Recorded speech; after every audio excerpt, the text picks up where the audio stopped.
আমি একটি কবিতা আবৃত্তি করতেছি। কবিতাটির নাম কবর। কেমন করে দেব পারি কবরের হায়াত, দুই ফেরেশতার সওয়াল জবাব কি হবে আমার। দীর্ঘ পথের যাত্রী আমি, কখন হবে শেষ। ইসরাফিলের সিংহের আওয়াজ শুনবো কখন বেশ। সাথী আমার থাকবে না কেউ, কি হবে আমার। জীবন হায়াত অবহেলায় কেটেছিল আমার। কি করব ওই অন্ধ জগৎ ভেবে না পায় কুল।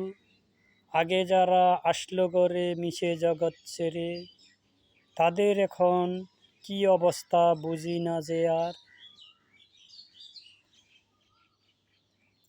স্বাধীন জগৎ জিন্দেগি শুনি নাই কারো কথা, কোরআন সুন্নাহ কানে শুনে ভাষায় নিজে আর। কবর জগৎ আমল হলো সর্বশ্রেষ্ঠ পুঁজি, খোদার দিয়া বিধান ছাড়া পাবে না তো কোনো শান্তি।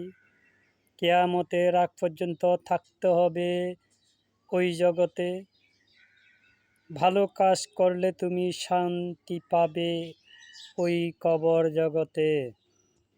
মন্দ কাজের শাস্তির বিধান দেওয়া আছে কোরআনে, হাদিস তুমি খুলে দেখো কি বলে তাতে।